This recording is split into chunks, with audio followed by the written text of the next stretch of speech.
Hello and welcome to Track Stars Racing Series. We are back in our 10th anniversary year, 2024, all the way since 2014. And it is time to go to the Touring Cars Endurance Championship at St. Croix for 1,000 kilometers. But first of all, today it is the top 10 shootout. Giving you your broadcasting commentary today, my name is George Cook, and I am joined by the legendary Spud himself, Nick Pautasso, in the commentary box. Lovely to have you in here. You are juggling so many hats today. It's unbelievable, but such a pleasure to be back in the comments box with you here at Track Stars. It's an absolute pleasure to have you in the com box with us, George. We thank you so much for your services for providing us the live stream here tonight. But yes, it is the top 10 shootout. It is a little bit of a different format for this top 10 shootout. We are round 10 into the St. Croix 1000, the last of the Enduros for season 2024. We had a spicy Spa 500, which threw up a bit of wet weather action to conclude the Spa 500. A Bathurst 1000 that was dominated by the Car 1 champion of Ridwan Hamza and his teammate in Guy Barber. But now we're on the final leg in France at St. Croix, the famous Layout C that we've been running since 2020. It's going to throw up some great racing here on Sunday, but the top 10 shootout is about to go, and we have our first car on the track. But before we get to that, let's get to the track details, George, of what is going to be a very long lap around this track. It is a massive, massive lap, 10.825 kilometers, one of the longest tracks in GT7, 24 corners, longest straight course is 1.8 kilometers long. That's the back straight down the bottom, the south end of the map that's on your screen right now. Of course, this is the information for tomorrow's long race. 4 races, of course, 4 lobbies with a 14-lap, 23-lap, 22-lap, and 34-lap stint split across those 4 races for a total distance of 1,006.7 kilometers. I won't take you all into the details of how embarrassingly I did my math previously to get those statistics. I came up at 888 kilometers, which was totally incorrect. But what a circuit. It's so complicated. It's so tricky. And I think it is actually a real favorite of mine. I do like it a lot. And with these GT500 class cars, wow, we are super, super excited to see how they're going to go around a track like this. It is really a track that's designed for cars that can go this quickly. Welcome to everyone in chat watching live on the YouTube stream.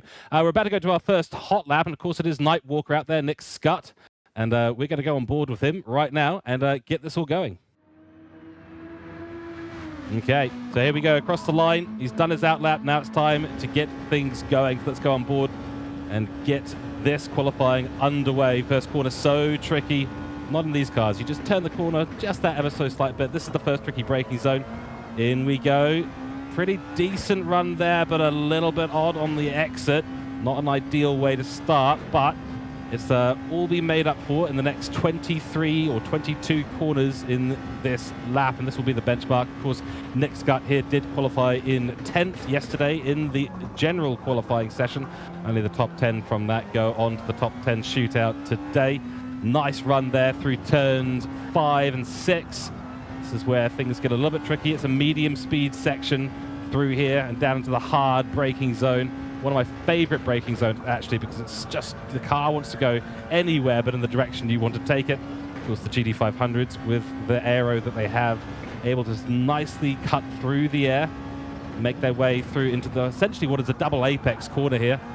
Almost want to call this, give this a name of some kind, nearly something like the paperclip, something like that. It deserves a name. Of course, this is one of the tracks that doesn't have a large amount of corner names attached to it, so we're stuck with corner numbers at this stage. That was 7 and 8. Very nice run through there as we head now down the hill and towards the bridge. Very tricky, complex area. High-speed corners these, and they are almost flat out for these cars. Flat out through there, down the hill. We'll have to lift off as he enters the braking zone. Couple of gears shifted down. Really nice lines through there. Bit of a wiggle on the exit there for Nick Scutt. But that's actually a very nice run down the hill. Across the bridge we go. There's the helicopter cam. Up your top right, we'll be using that tomorrow, of course. Brake at the 100 marker. Gets it turned down very nicely on the engine. Gets rid of all the speed. And now we go up the hill. Hardest corner, I think, coming up right here. It's turn 15. This is one that we're going to keep a very close eye on. Great overtaking opportunity, or at least a setup opportunity, because now we're on the back straight, 1.8 kilometers. Beautiful run up the hill, then down the hill. There's your penalty zone as well, so keep a note of that for tomorrow's broadcast. Very, very important to keep an eye on. Nick Scott doing a great job right now. These laps are 3 minutes long, or just above that. Now the braking zone at the end of the straight, turn 16. It's a bit of a late apex corner, this one. Let's see how he handles it. Yeah, gets it turned onto the apex nicely, back on the power beautifully, up into third gear. Now the run through the S's. We're now in sector 5. There's 6 sectors in this race. So not your typical sectors 1, 2, and 3. This is sectors 1, 2, 3, 4, 5, 6. Into the left-hander, slight brake there. Might cost him a little bit of time on the brakes. Sometimes you can get away with just releasing that throttle and throwing it through the corner, but safety first, making sure he gets the exit because you want to maintain the speed through this section. Looks like a solid lap here from Nick Scott. And through the last corner we go. Misses the apex though. It's a little bit of an untidy end to what was a relatively tidy lap here. Let's see what the time is as we head across the line. Looks like a 3:11.523, and that is a great way to get started in this race. Next up will be one of the WTCR cars, and it will, of course, be Smith at the helm.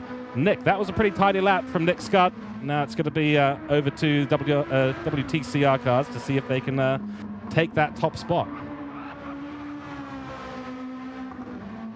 Looked like a very nice tidy lap there, exactly, by Nick Scott there. It was really good. It was very conservative, but it was also effective and fast. It's 3:11.523. I believe that's probably some of the best laps there. And oh, what we've seen there, we've seen Graham Smith already pick up a half-second penalty. So we saw where the penalty burn zone is on that back straight. So he's going to be compromised quite a fair bit.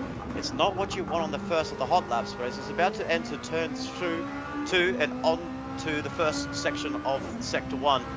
It's a bit of a blow there, but it's all about trying to see how aggressive you go. We saw a 24.1 as the first sector, 24.3, so he's actually down 2/10 on Nick Scott from the WRT car 964 with 787 of Graham Smith partnering alongside the main enduro driver of Andrew Scott, a well-known name around GT7 in the famous 787. But through he goes into this infield section of sector 1. And as he called it with this corner right here, it's a very nice corner because it's so hard, it's so blind. You don't really know where your braking zones are, but it was a nice entry there for Graham Smith there. So you will see what he looks like as he goes through sector 2. At the end of it, he's still down on Nick Scott's time. So what looks to be a very strong lap by Nick Scott is all going to be hampered, unfortunately, by Graham Smith with that half-second penalty next to his name. But it looks like a tidy lap, gets onto the gravel there, just picks up a bit of dirt. That's going to cost him a little bit as he gets to this left-hander right now towards the bridge section. He's missed the apex, unfortunately, so there's not a tidy lap here by the Lexus WTC Racing 787. So he's got himself very compromised here. Not really hitting the apex through the fast slalom section as he gets towards the bridge for the first time of his hot lap. And it's all about just trying to keep a cool head and just try and think how you're going to finish this lap. It won't be the fastest with this half-second penalty, but that's an unfortunate thing because he's up on Scott's time. He's purple by 0.062 next to his name. So what could have been a very strong end to the lap is now all going to be hard done by this half-second penalty. Getting himself up, setting up nice for the fast right-hand sweeper. And unfortunately for Graham Smith, that's all she wrote. Half-second penalty. We see it all the time in the real-world racing, George, when it comes to supercars or GT500, or even in the Formula 1, that you go off the track and you get yourself that track limit penalty. It compromises you in a big way, and you get your lap time either deleted or, worst-case scenario, you just lose time on it. Exactly right, and it's a really big blow here. I mean, if he can find the time, maybe in this last section here, we saw a few corners that Nick Scott maybe didn't take in the most optimal way. So if Graham Smith can do something about that, he might be able to make up the time. That penalty was actually gained just on the last corner of his outlap. So it's a really unfortunate place to do it.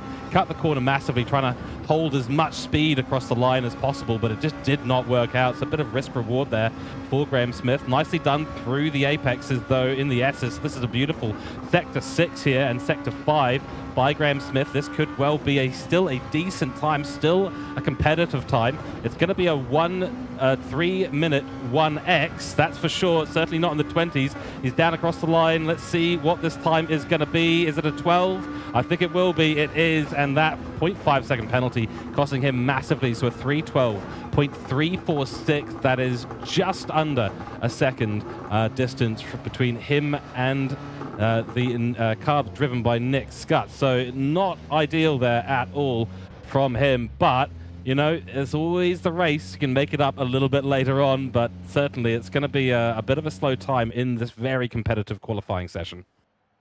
Yeah, absolutely.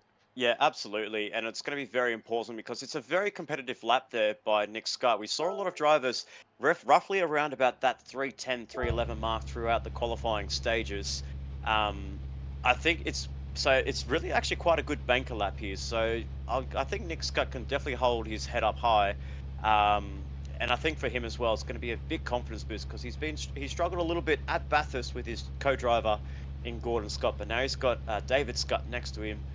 This time round, he might be able to give him bit of a helping hand when it comes to the race. So all eyes on Nick Scott so far that are setting provisional pole position. But now we have the second group of drivers getting themselves ready with 32 Mash Buds Racing of Ollie Dowswell and Ian Ward from MC Motorsport about to start. But it is Ollie Dowswell in the 32 MSR about to jump onto the track and about to start his lap.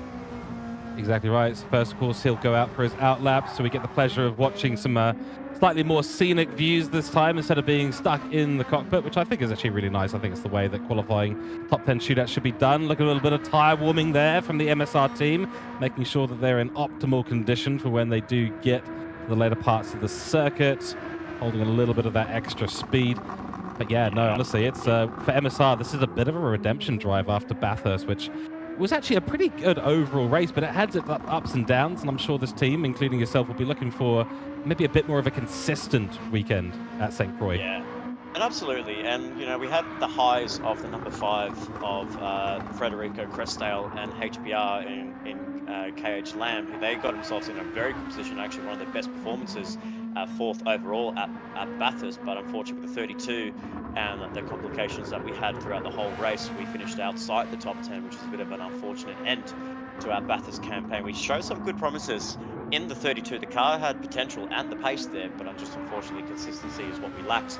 But all the highs on the number 5, and unfortunately the number 5 MSR Lexus did not even make qualifying yesterday. So that's probably one of the reasons why we're not seeing this car, we're not seeing the sister car on the top 10 in the top 10 shootout. So a bit of a shame to not have the 5 on the track, but it is a long race, 1,000 kilometers around St. Croix, over a 3-minute lap here. So there's plenty of time to gain throughout the races in those 4 stints.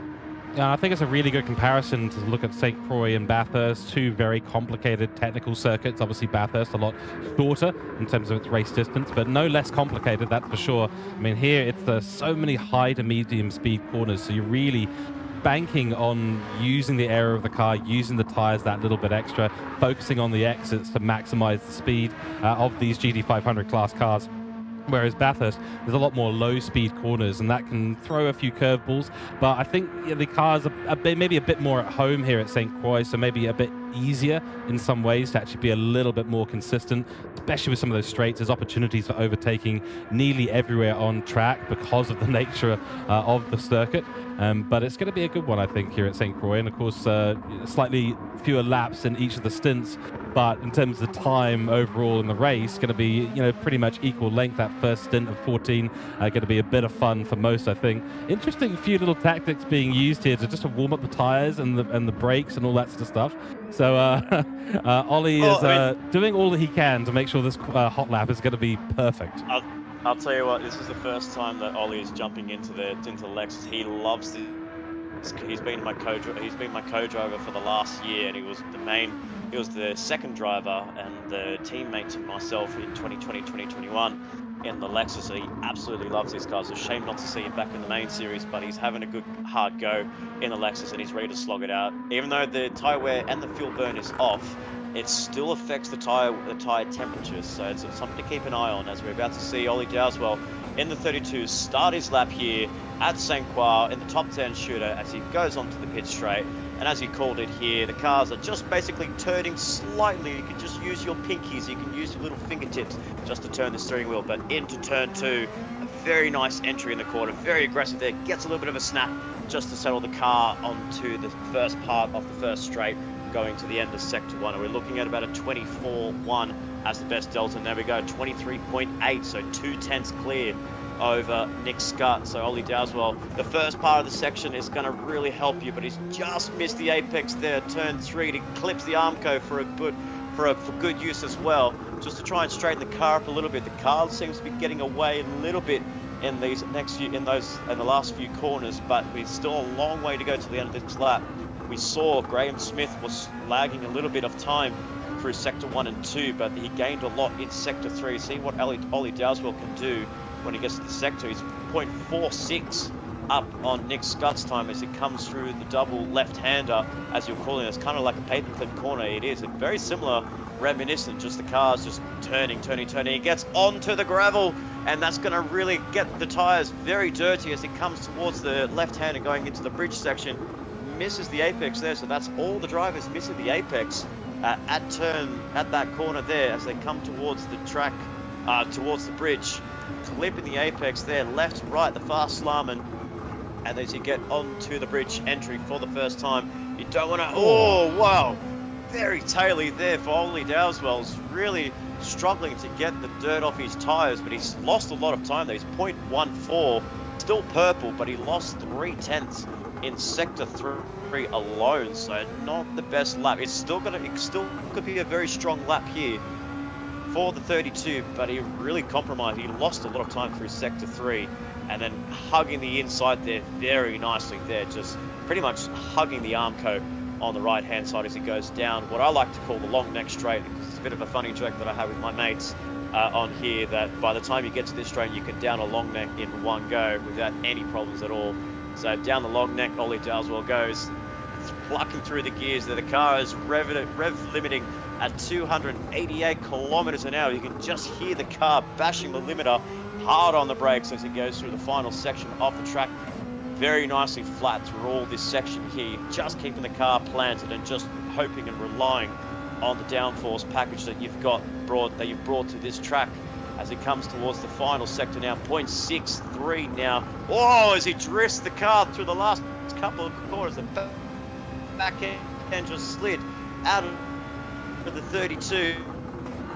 But as he's coming up towards the last couple of corners, does he lose time through that? I'm not so sure. And he's going to be drifting. He's missed the corner of the second last corner. Very unfortunate for Ollie Dowswell that he's going to come around to the final corner and onto the pitch straight. Has that lost him so much time? Will he dip into the 1 minute 10s? He's still at 1 minute 11.166. So that was a bit of a scruffy lap by Ollie Dowswell, but still the fastest lap so far amongst our competitors here tonight. But wow, George, that was a committed lap there by Ollie Dowswell.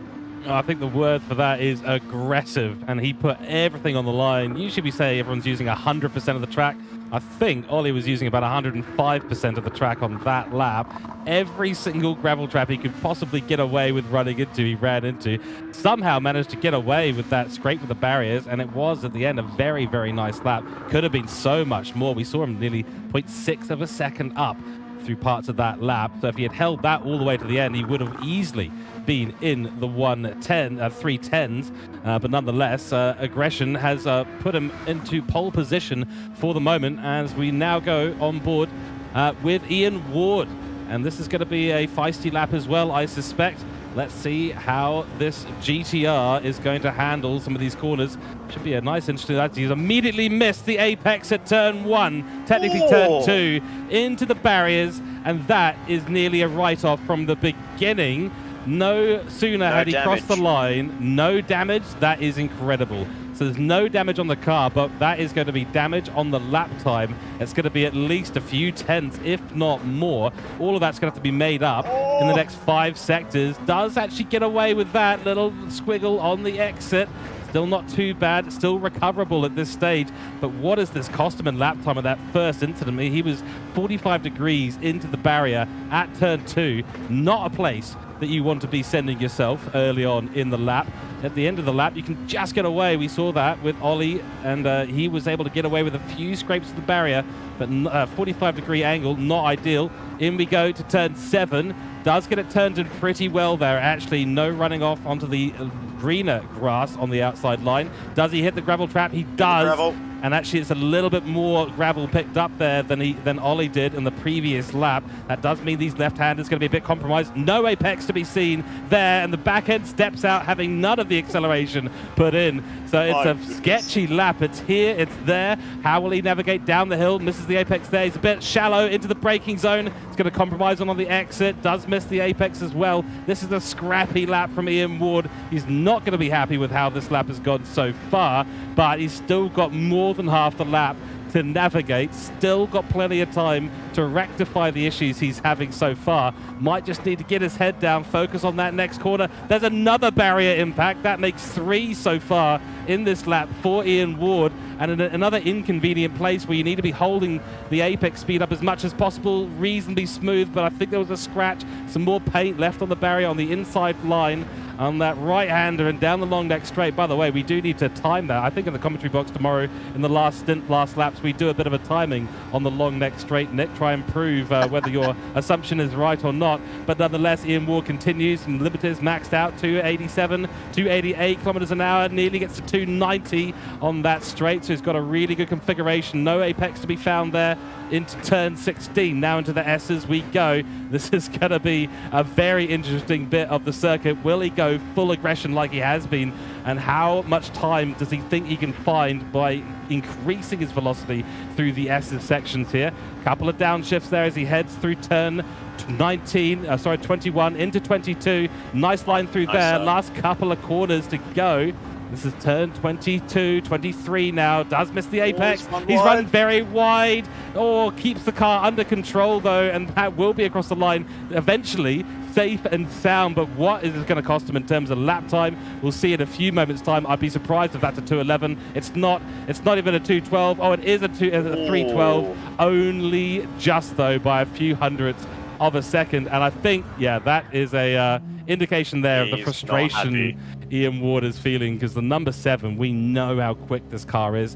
Formed so well at Bathurst, and honestly, real shame for Ian Ward there. And that first couple of quarters did that entire lap in. What a shame.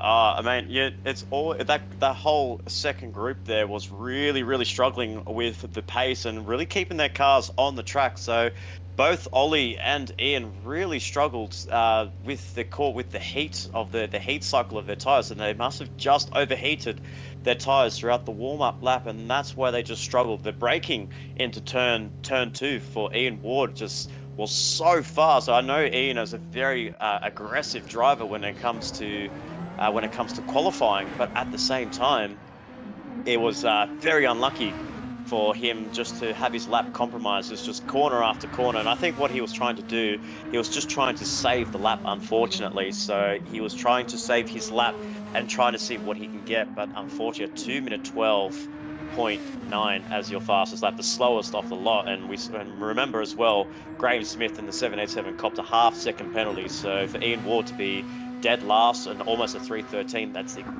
not where we normally see Ian in the 7MC Motorsport in Nissan. Certainly not, and we saw them fight back quite significantly at Bathurst, so I would expect the team to be able to do the same.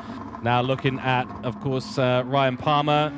He is hosting this lobby today. DJ Expointed. I don't know how he's supposed to pronounce that name, but that is how I'm going to pronounce the name. The number 15 car, of course. Good showing at Bathurst for this team, actually. But overall, it was the start that really undid them at Bathurst, wasn't it?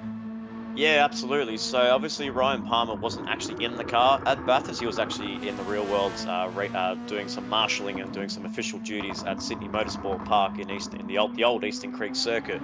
But he was his teammate Chris Lashbrook and Jarman Dalitz in the 95, so the 16 being replaced by the 95. Very unlucky in the start there, as you called it there. Just the launch and the beginning of the race was a race to forget for the 95 in Jarman Dalitz, but they managed to resurrect a little bit of their hopes of getting P5 overall at the Bathurst 1000. But you know, at the same time, Chris had a lot of work to do to salvage what he could in the number 95. He did really well, and Chris, you know, along with Ryan, they're both showing some great pace here in the 16, and they've been showing some good form so far. So definitely a car to watch out. It's the It's FR Racing Nissan GTR with the teammate of Riwan Hamza and Guy Barbara. So they're definitely learning a lot from their more experienced and faster teammates. But these guys are doing their absolute best to try and match them in any section of the track, whether it's through all the sectors, throughout, if it's race distance, if it's race pace, if it's about getting the tires in the right operating window. They're always learning from each other, and they can just learn more and more from, obviously, you could say, one of the best drivers in the Oceania region of Australia. Well, that's it. That number 1 team for It's FR Racing is just a powerhouse, isn't it? Ridwan Hamza and Guy Barbara, also known as OP Twitchy. And of course, he is a GT World Series driver. I think still going to be going there this year. He's been there before many, many times now. But yeah, what a team to put together, and what a great opportunity for Ryan, Chris, and all of their subs to learn off such a powerhouse team in the number 1 slot. Of course, they'll be coming up in qualifying later on. They did qualify P1 in yesterday's qualifying session, which means they'll be the last to run here today. So for those of you who are new to the top 10 shootout order, that is how things go. The top 10 from yesterday's qualifying come into the top 10 shootout, and then it is 10th place that goes first, and the last drivers to go will be the ones who qualified in the top spot. Let's go on board, because it is time for Ryan Palmer to set his lap. Absolutely. So as Ryan Palmer is about to go towards turn 1 and turn 2, he's going to try and see if he can get the car stopped and actually make the apex compared to the other 4 drivers that actually missed the corner and really compromised themselves on exit. But it's a very nice start to Ryan Palmer's lap. So we'll wait and see what the lap time was through sector 1. We're looking at a 23.8 set by Ollie Dowswell. What does Ryan Palmer set? It's a 24 flat, so he's a couple of tenths down on the Lexus of Ollie Dowswell, braking just before the 100-meter board, hard on the brakes, down into first gear, plucked short shift into second gear.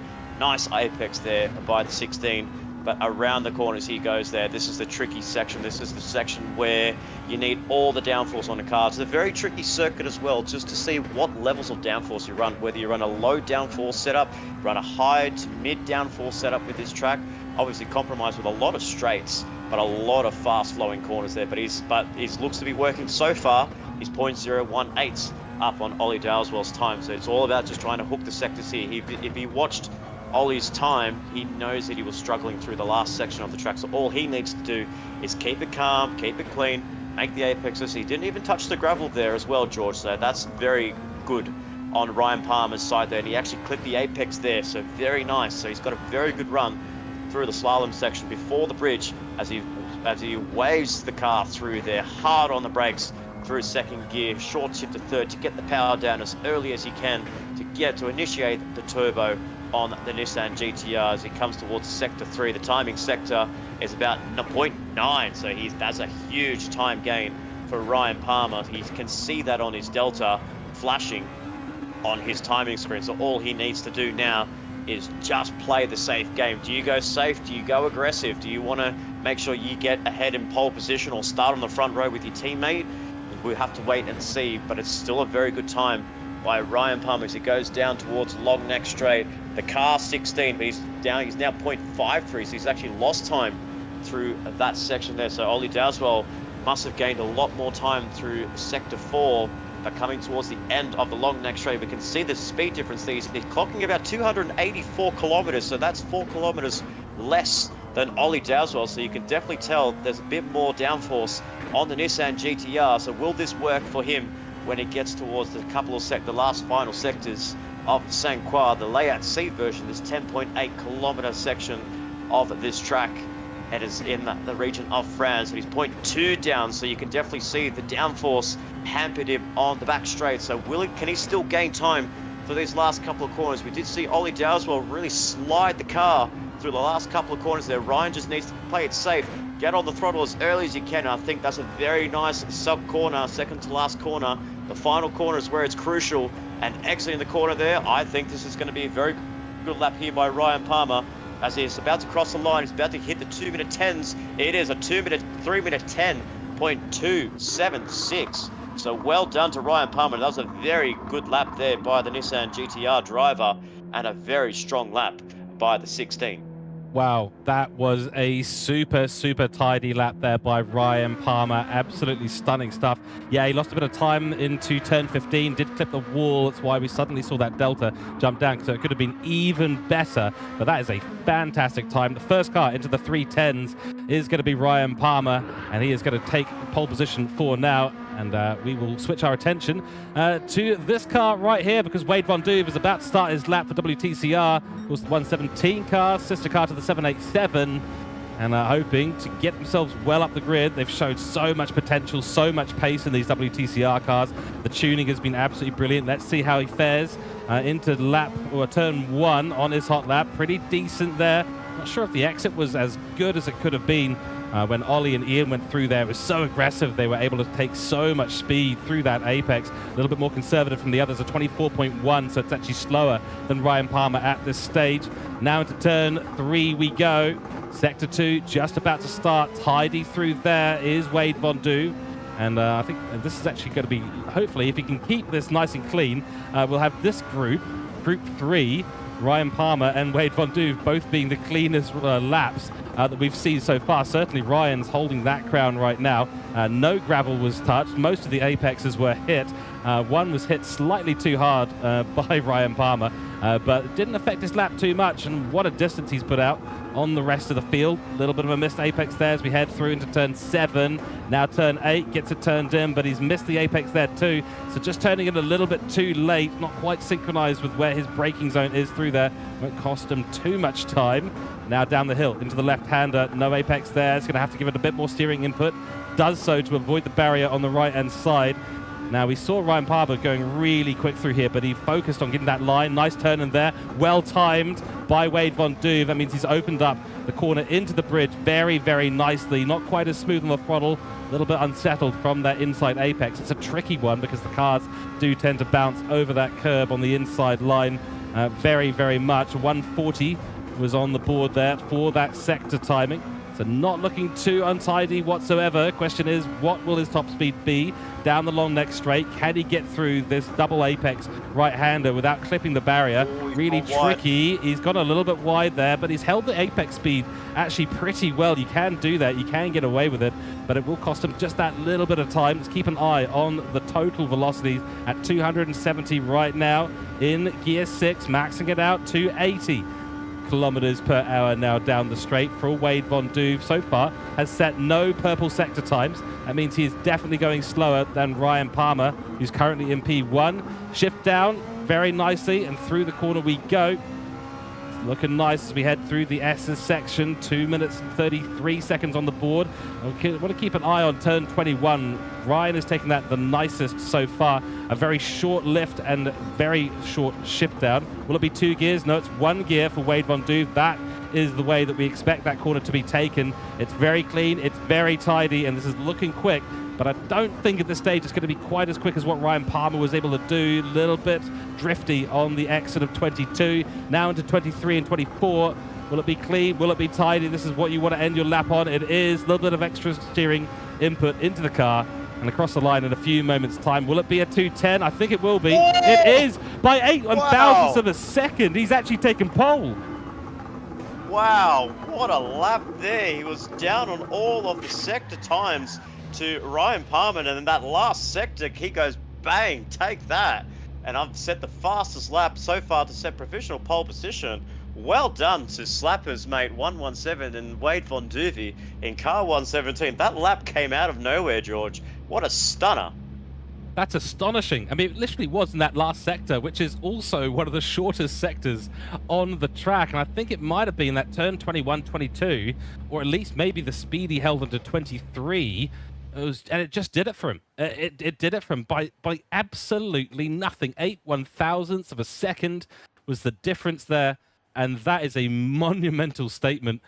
He was slower through sector 1, 2, 3, 4, 5. And then the S's came along. And he said, right, I'm in my element here, and it's time for me to show you what I can do. And it must have been 2 or 3 tenths that he was down on at that point. Suddenly was able to put it all together, pole position, goes to the 117 car, they will be absolutely stoked with that. Next, Yeah, absolutely. Next on the grid will be the 44, and these guys didn't get qualifying at Bathurst last time.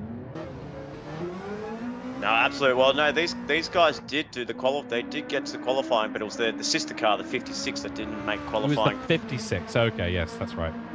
Yeah, so obviously, we do have Justin Ladaway and Ben Keats in the 44. So it's a very remarkable story there by Justin Ladaway to be the fastest Lexus throughout the whole session of the St. Croix qualifying. So they're looking to try and be the top Lexus and try and see if they can topple off Wade Von Duvy's lap time. But I'm still amazed. What a lap that was. What a last sector that was for Wade to get the whole car hooked up. It didn't really look like it to be a very strong lap as well. It looked to be like a comfortable lap. You know, probably potentially a P2, or it's definitely going to be a lot faster than the 32 MSR Lexus. But I'm amazed. I'm still in shock. I'm still in awe of that last sector from Wade. That was absolutely incredible. Nothing was left on the table there for Wade Von Duvy to get that last lap in, and he wins it out by 0.008 of a second. And to do it in a 3-minute odd lap to be 0.008 on pole position, man, that takes guts to take our provisional pole position.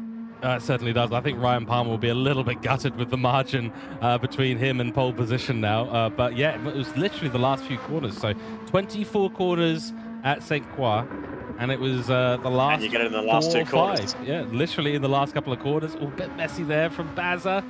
I'm sure he'll be absolutely fine with this, though. Ben Keat, of course, in the car for Kiwi Pit Lane. And they'll be looking to, as you said before, take it out the top spot for the Lexus GT500 cars. We'll see if he's able to do it. We'll see if he goes with the more passive approach that we've seen from Ryan and from Wade Von Duve. Or he might go with the aggressive approach like Ian and Ollie Dowswell. We'll see. We'll see exactly. There's 2 very distinct approaches, isn't there? Really attack the corners, really attack every apex, or really just a bit more smooth on the inputs. And at least from my experience with the GT500 cars at a circuit that is medium to high speed corners, that sort of slightly more passive approach can often feed into the lap time a little bit more than the aggressive approach. That said, depends on the driver, depends on the driving style, depends a lot on the setup as well.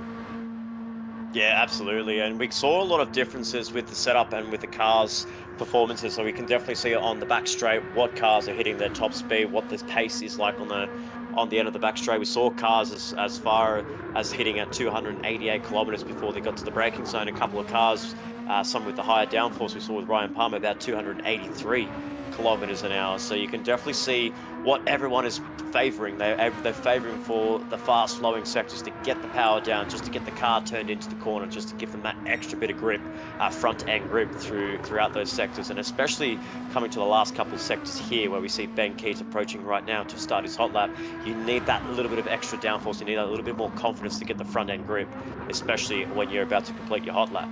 Yeah, and I want to just point out as well with Ryan Palmer clipping the apex at turn 15 just before the long straight, that would have been an extra 3 or 4 tenths there easily.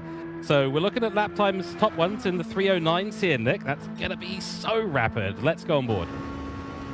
Absolutely. So we have Ben Keats in the 44, the man that we call the AKA the Chin, because he's got cerebral palsy conditions. So he's actually driving with his chin here, is Ben Keats. So it's a very brave effort for the man in 44 to be driving a high downforce car in the Lexus RCF. But he's come through at 24.1. It's purple on Wade Von Duvy's lap time, but it's not purple overall. We saw a 23.8 as the fastest sector 1 set by Ollie Dowswell. But a very nice section of corners here for Ben Keats in the 44, getting the car hooked nicely through the corners there. A little bit of a jump there on Ben Keats' 44, a little bit of lag coming from his end there, but a nice sweeping corners, take it right out towards the gravel trap. Just be scared, just don't be scared to go onto the gravel trap. The car will hook around the corner if you get the line right, but he's now gone 2 tenths purple on Von Duvy's lap time. So the lap time that Ladaway set in the qualifying, Ben Keat looks like he could potentially match if it stays as it is, but it's a very nice flowing section of corners here for Ben Keat in the 44 as he comes up towards the slalom and the bridge, takes the corner very nicely, the fast left-hander, and down the hill he goes before the bridge, trying to get the car powered, put the power down as early as he can, brake as hard as he can, take a wide entry just to get a late apex and extract the most power that you get from the Lexus RCF as he gets towards the end of Sector 3. Is he up on Von Duvis? It is 0.5 up on Von Duvis' lap time, so it's still not fastest overall. We're still seeing Ryan Palmer's sectors as being the strongest sectors compared to Von Duvis. A little bit of a clip of the barrier of the 44. Let's see what he gets coming into the fast right-hander that leads on to long neck, plucks it up into 5th gear, short gear up to 5th, and then just taking a deep breath as Ben Keats is about to finish his lap. He's 0.2 down, so he's lost time in Sector 4, but it's all about to see what he can do. What kind of pace has he got in the 44? What kind of top end has he got? He's plucking, he's up in 60, he's limiter bashing the Lexus RCF, hitting about 286 kilometers as he's about to get into the braking zone. And it's a very nice corner there. You don't really need to hit the apex at the end of the long neck. You can run the car wide and keep carrying that momentum. That's probably the preferred line when it comes to taking that section. But here, flat as you can, don't you dare lift off that throttle. And it's all about getting this last section right. 0.2 up on Von Duvis' lap time. But now, this is the key section of the track here, George. This was where we saw slappers in Wade Von Duvis get all of his lap time to go provisional pole position, but can Ben Keats do it as he just runs wide through the final corner? Can he gather it back up for the final corner and extract the most that he can as he comes across the start-finish line? What will we see from the man in 44? Can he be the fastest Lexus, or will that be Von Duvis that he keeps it in position? It is a 3-minute 10.286, so so close, but not close enough. That last sector was a very strong sector by Wade Von Duvis, and my goodness, the gaps between all the drivers are so close here, I can tell you. That is unbelievable. That's 18 hundredths of a second gap there. So we've got 26 hundredths of a second between the top 3 right now. Unbelievable. And I have to admit, got to take a moment and respect the fact that with Cerebral Palsy and the chin, that is absolutely amazing work. I couldn't hope to do lap times like this. So my hat's off to Ben Keat. What an absolute hero. Let's go on board now. It is time for Matt Dernetti to take the helm in the GTR GT500. What can he do in this piece of machinery? And that is a nice run through turns 1 and 2. Let's keep an eye on the sector time as we head through the first straight. Of course, medium tires on all these cars, and that is a brilliant first sector time of 23.8. He's up by 2/10 already on our best sector 1 times. And I told you that was a really smooth entry to turn 2. Got the car turned in beautiful. In fact, this car looks to be gripping really nicely into the corners. Much less understeer than we've seen in other cars. So much less steering input required at the moment by Matt Dernetti. And that is going to favor him through these slightly more tricky corners. Maybe the car is set up for less top speed on the straight. They might be thinking that that is the way to do it at a circuit like this. He's found half a second already with a 56.7 entering into sector 3 now. Tidy through turn 7. Now into turn 8 we go. Hits the apex beautiful. This GTR is on a really good lap because this is so smooth and it looks so responsive in the GTR right now. It's doing exactly what Dernetti is telling it to do. There is no understeer on the car whatsoever, and that's really allowing him to slice into the apexes beautifully. Nice line, opens up the entry into the corner just before the bridge. A little bit of a bump on the apex, totally fine for the car to do that the moment before you get the power down and head across the bridge. Let's keep an eye on the sector times. He's up by 1 second at the moment. Brakes just at the 100 board there. He's going to turn it in beautifully. Key thing to keep an eye on here is going to be his top speed down the long neck straight. Let's see, turn 15. Tricky entry point here. Will the car turn in nicely as it has done all lap long? Yes, it does. No clip on the apex there. No clip on the exit. That is the run that you want. And let's keep an eye. This is going to be fast. 1.2 seconds up on the previous best lap. He is flying. This is territory now for a 2:08. I didn't think I was going to say a 3:08. I didn't think I was going to say that today. I might have to say that. Let's keep an eye into the braking zone. It was just clipping onto 280 there. Didn't quite get a full readout on exactly what that was. I'm still astonished by the delta that we're seeing for Matt Dernetti. Into the S's we go. This car's been looking like it's on rails through these corners. Completely smooth driving by Matt Dernetti as well. This is going to keep them in a really good position. 1.5 seconds up, turns it into turn 21. Beautifully ridden through that section of track. This is the key section where we saw Wade Von Duvey hit his mark. I think this mark might actually be going to Mark Dernetti. He is absolutely murdering this lap time right now. It is going to be so smooth to the exit. Little bit of a moment on the entry into the final corner and across the line. This is astonishing. He's not even at 3:06 right now. This is going to be a 3:08. It's a 3:08.5. Wow. He's up by 1.7 seconds. What a lap by Matt Dernetti. Wow, that is a huge lap by the CP Motorsports. The man that has been showing such pace in TS2 and absolutely cooking in the Enduros Championship along his co-driver Matt Campbell. Got provisional pole position at Spa, just missed out at Bathurst where he got his teammate to qualify the car. He's looking for redemption and he's looking to set the pace amongst the rest of the field with the likes of Aiden Holton and Guy Barbara yet to come. But that is a strong lap there by Matt Dernetti. We know, George, how good Matt Dernetti is. We know where his pace has come from. But did you ever expect this kind of pace to come from Matt Dernetti in a short amount of time? Well, I'm not sure what to expect now with Matt Dernetti because he has blown my expectations out of the water. I didn't think we'd be seeing a 3:08 this early on in qualifying. We've still got a couple of cars to go. I thought we maybe just see a 3:08, but wow, CP Motorsports number 12 has set a real benchmark here today. That is stunning work. And next will be the 232 CP Motorsports car. Let's see if Captain Muff and Aiden Holton will be able to match that. It's an incredible lap time, 1.7 seconds difference from the next competitor, Wade Von Duvey.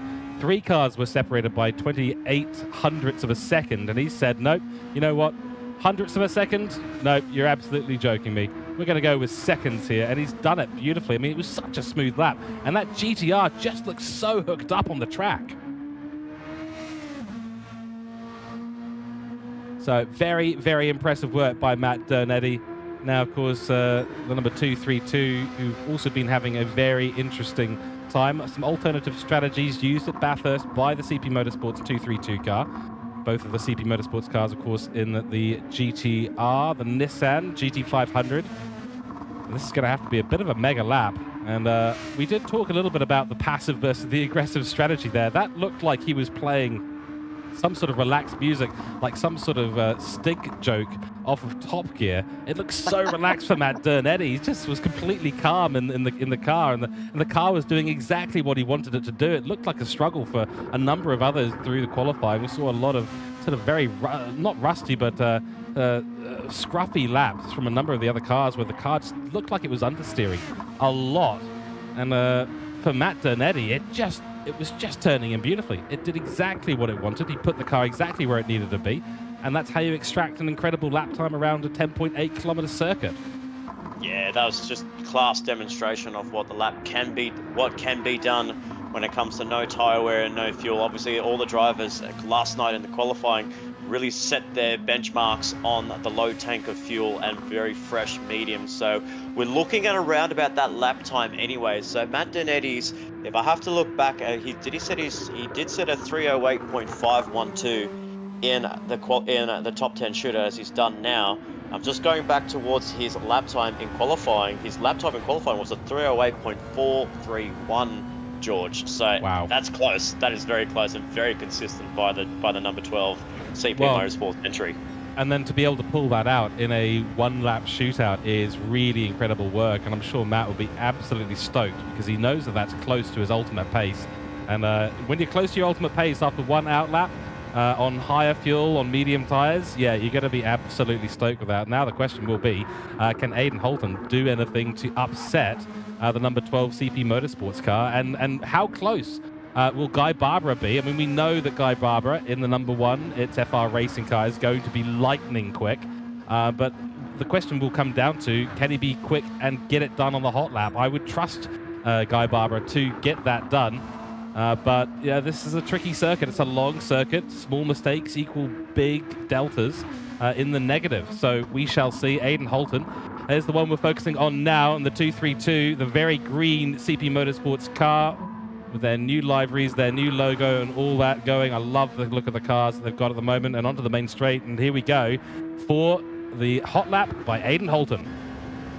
So the 232 of Aidan Holton partnering alongside Josh Green, who didn't make qualifying. So this car had to serve a 7.5-minute penalty in the pit lane in the qualifying session, but that wasn't enough for Aidan Holton to seal P2 in the qualifying session, and now second last on the track here to try and topple his teammate of a 308.512. A nice exit out of turn 2 as he gets onto the straight for the first time, so 23.886. So still matching the lap times of what we saw with the 32 and Matt Donetti's lap time of the first sector. A very late braking there and a late apex for Aidan Holton, and gets the car nicely hooked up, uses all of the road as much as he can. He just missed the apex there at turn 4, so that's kind of going to compromise his speed a little bit coming into this section here. So whether he's under the pressure of his teammate capping off a really strong lap time, or whether this him just trying to play his cards at the right time on where to extract the pace that he can in the 232. He's down on Donetti's time, so he's not too far off of Donetti's overall lap time, but it's going to be very close as it gets towards the end here. But Donetti's car looked absolutely stable from the first corner to the last corner, and so far the 232 is in the same hands as well, with Aidan Holton, an experienced veteran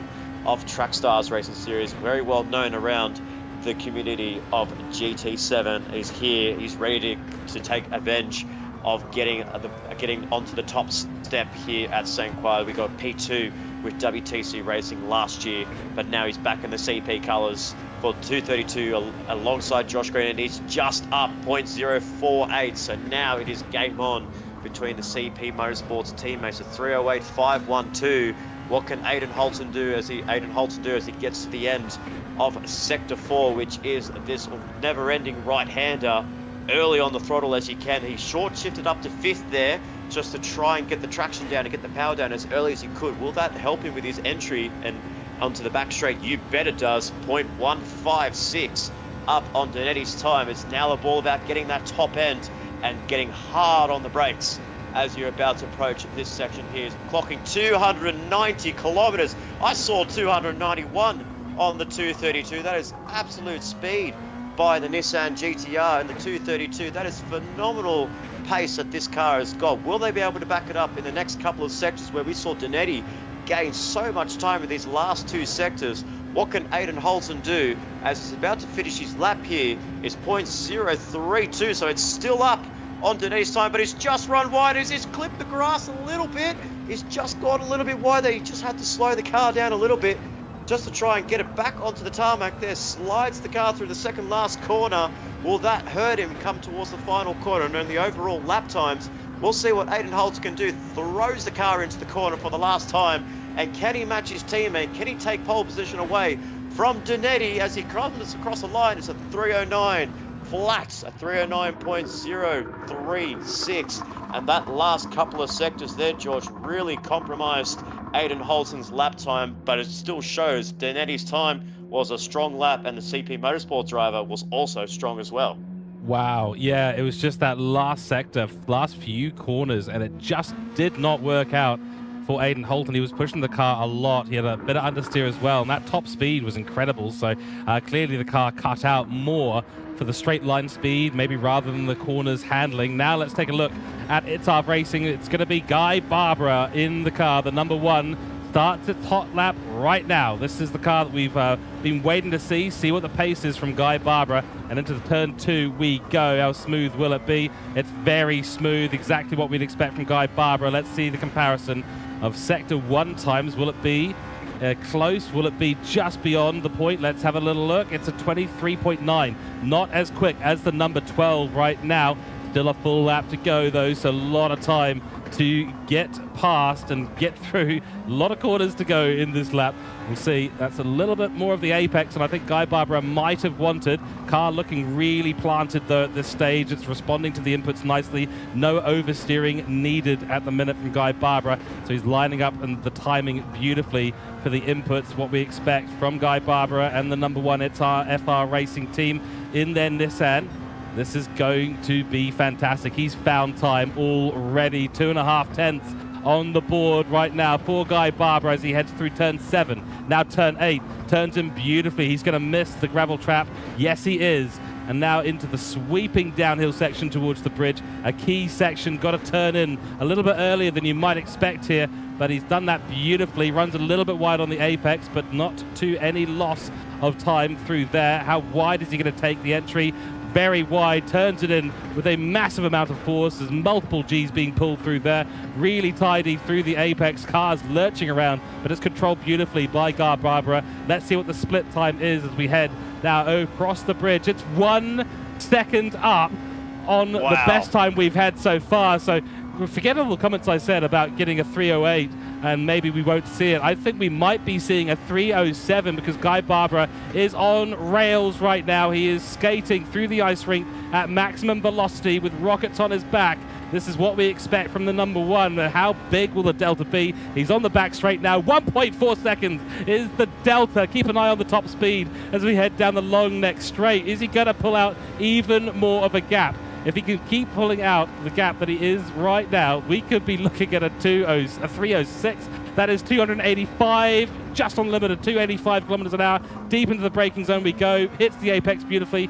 Back on the power and up to 3, up to 4. And now through the S's we go. This is the key section. How much of a lift will he make into 21? That is the key corner. It's flat out through the rest of them. Nice line so far. Got to run it out wide to the right.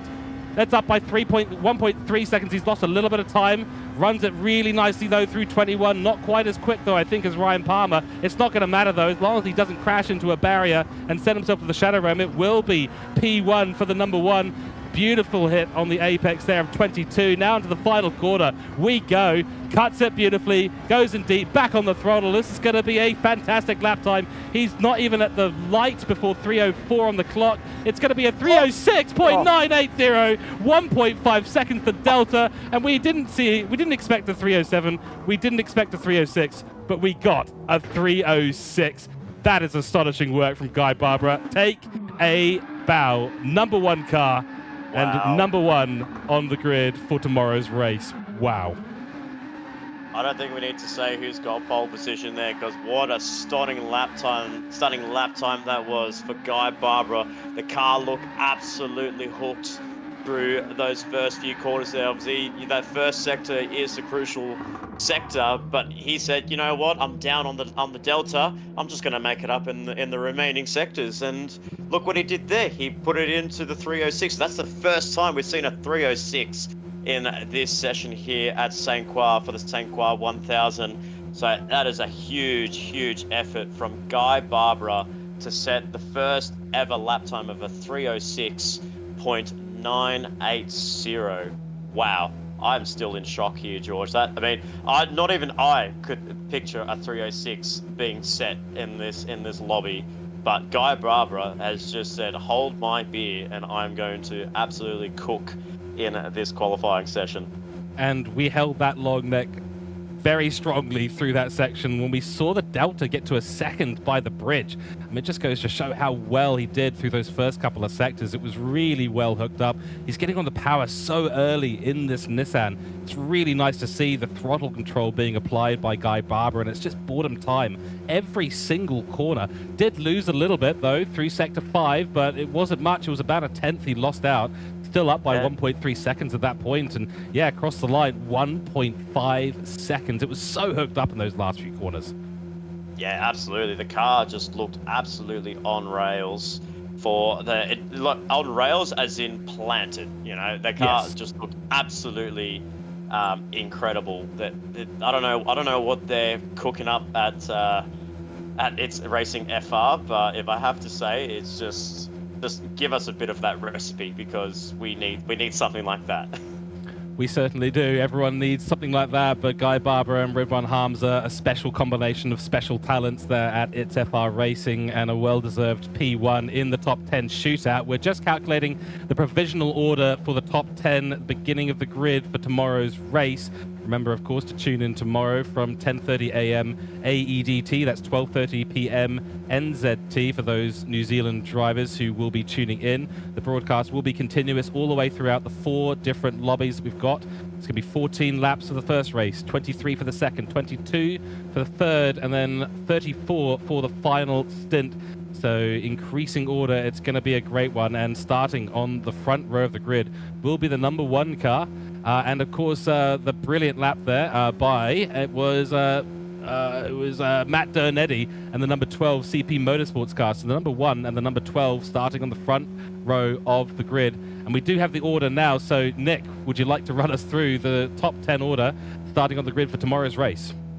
Absolutely, and I think the lap times that we saw here tonight was just a showcase of what we are expecting to see here at Trackstars Racing Series, and we're expecting a great 1,000 kilometers that we have set for all of our viewers here at Trackstars Racing Series YouTube channel. But it is Ridwan, Ivan Hamza, and Guy Barbara in the number 1 It's FR Nissan GTR, setting themselves on pole position. That is 2 out of 3 pole positions in this enduro campaign, and both have gone to Guy Barbara, one at Bathurst and now one at St. Croix with a brilliant lap of a 3:06.980.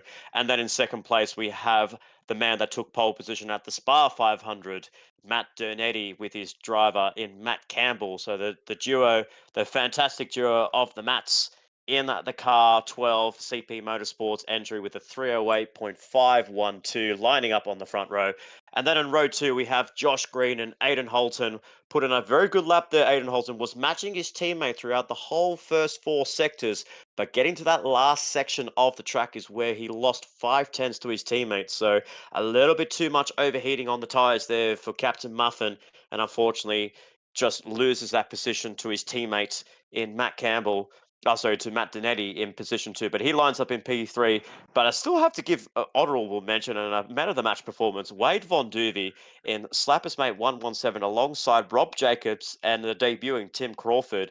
3-minute 10.268 to be the fastest Lexus in the top 10 shootout. Then we have rounding up the end of row 2, and then on row 3 we have Ryan Palmer and Chris Lashbrook just missing out on that lap time set by Wade Von Duvey by 0.008 of a second, 3-minute 10.276 with Justin Ladaway and Ben Keats. So big kudos to Ben Keats to getting a solid lap there with a 3-minute 10.286. And then on row 4, we have Ollie Dowswell in the 32 with a 3-minute 11.166 alongside Nick Scott and David Scott with a 3:11.526. And then rounding up the 5th row of the grid, we have Andrew Scott with Graham Smith setting the lap time of a 3-minute 12.346. And rounding up in 10th place is, unfortunately, I think what was a little bit of a disappointing shootout for the number 7 MC Motorsports, Ian Ward and Mitch Curry, rounding up in the top 10 at the end of the back end of the top 10 with a 3-minute 3-minute 12.961. Do you think you were expecting a little bit more from the 7 MC Motorsports there, George? Because they showed throughout all the Bathurst and all of Spa, and I think in the early stages of qualifying, they did show to have some risks in this qualifying session, but just that lap got away from the number 7 driver. Yeah, it was the start of the lap that really did it for Ian Ward. It was just a little bit too aggressive into turn 2. He hit the wall, and it was really game over from that point, and it all just went downhill. Yeah, he didn't pick up any damage, but I think, maybe a little bit of red mist descended throughout the remainder of that lap. The frustration of starting a 10.8-kilometer lap, and then, right at the beginning of the lap, to make a mistake like that hurts so much. We do know the number 7 and make some really good strategy calls. They showed us that at Bathurst. So, yes, the top 10's important. Yes, it'll be disappointing for them to be in last place of the top 10, P10 overall on the grid. But, we know there's a potential for antics in that first lap. It's so key to start the race well tomorrow. So P10 could well be P5, P4, P3. Who knows? It can change so quickly, and especially with 1,000 kilometers of racing to do. We know the number 7's got a lot of potential. We know they've got a lot of pace when things go right. So it's all really up in the air. And it's the same for most of those in the top 10 as well. There's so much to happen tomorrow. There's so much racing. It's going to be a huge day of racing tomorrow. Absolutely. And just rounding up the back end of the top 10 is the 15 of the WRT Motorsports entry, which is Les Sandwith and Adam Joy rounding up in 11th place, just missing out on the shootout last night by only a tenth of a second to their teammate in Nick Scott. And then in 12th place, we have the return of the wild card, George. So it is the wild card time.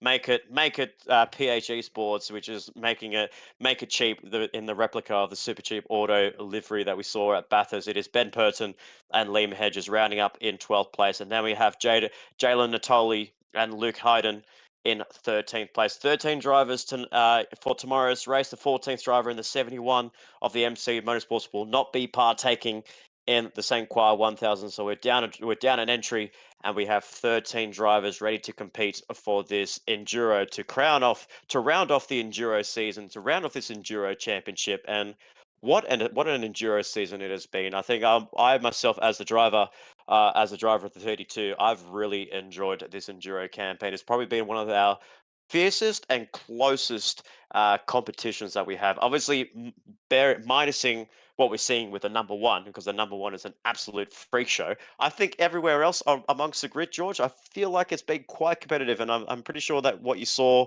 at the Bathurst 1000, it kind of looked very similar in that kind of sense, that we saw some good drivers, some making some great strategy calls, we saw some great overtaking, we saw some great racecrafts. It's a great way to round off this enduro campaign here at St. Croix.